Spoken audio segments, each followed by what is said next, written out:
Assalamualaikum warahmatullahi wabarakatuh.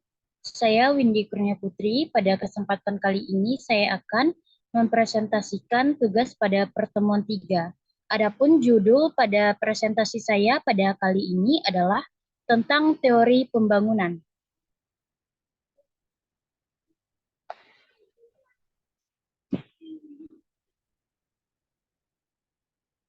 Pengenalan teori pembangunan.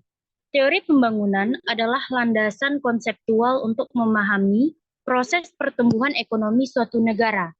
Hal ini melibatkan faktor-faktor seperti investasi, teknologi, dan kebijakan publik.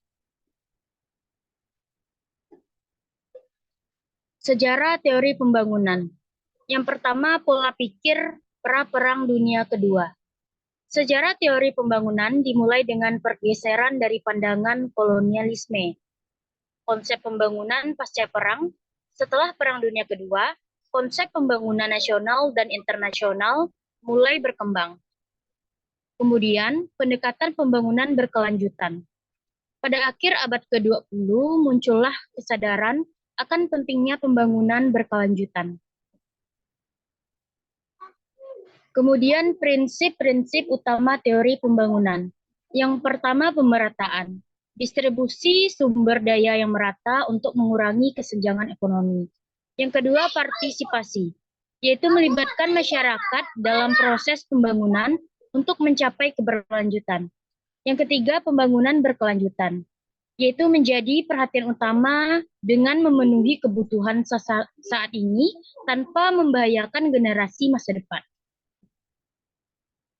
Pendekatan dalam teori pembangunan yang pertama adalah modernisasi, yaitu pendekatan modernisasi menekankan pada industrialisasi, urbanisasi, dan pertumbuhan ekonomi sebagai kunci untuk pembangunan.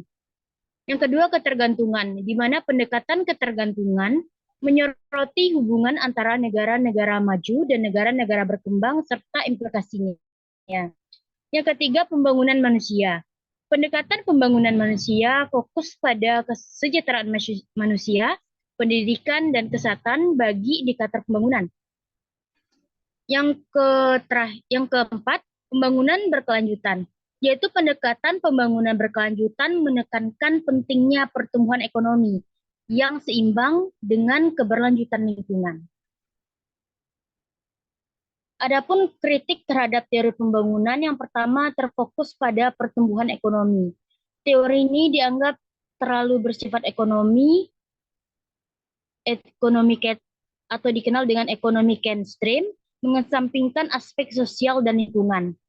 Kemudian tidak merata dalam manfaat, di mana implementasi teori ini cenderung tidak merata dalam membagi keuntungan ekonomi kepada seluruh masyarakat. Kemudian tidak memperhatikan budaya lokal, di mana teori pembangunan sering dianggap mengabaikan kearifan lokal yang penting dalam pengembangan suatu masyarakat. Yang terakhir, melupakan aspek lingkungan dan keberlanjutan, di mana pendekatan teori ini dapat merusak lingkungan, alam, dan mengabaikan keberlanjutan sumber daya yang ada. Teori pembangunan di konteks global. Teori pembangunan beradaptasi dengan dinamika globalisasi ekonomi dan politik. Pendekatan yang inklusif diperlukan untuk mengatasi tantangan global dalam pembangunan. Penerapan teori pembangunan dalam ekonomi politik. Yang pertama, pengelolaan sumber daya. Penerapan teori pembangunan mencakup cara mengelola sumber daya alam untuk mendukung pertumbuhan ekonomi. Yang kedua, pemerataan kesejahteraan, di mana pentingnya untuk memperhatikan distribusi, pendapatan, dan keadilan sosial dalam sistem ekonomi politik yang diterapkan. Yang ketiga adalah inklusi dan partisipasi, di mana teori pembangunan menekankan pada pentingnya inklusi dan partisipasi masyarakat dalam kebijakan ekonomi politik yang akan dirancang. Kemudian studi kasus teori pembangunan yang sukses ialah peningkatan pertumbuhan ekonomi di Korea Selatan, di mana di Korea Selatan mengalami pertumbuhan ekonomi yang signifikan setelah menerapkan teori pembangunan yang berkelanjutan. Adapun program infrastruktur sukses di Jepang yaitu menjadi contoh sukses dalam membangun infrastruktur yang mendukung pertumbuhan ekonomi dan keberlanjutan lingkungan. Tantangan dalam menerapkan teori pembangunan. Yang pertama adalah keterlibatan masyarakat, di mana pendekatan membutuhkan partisipasi aktif dari masyarakat tersebut. Kemudian pengelolaan sumber daya, di mana untuk mengelola sumber daya ini harus dan tanpa mengorbankan lingkungan yang ada.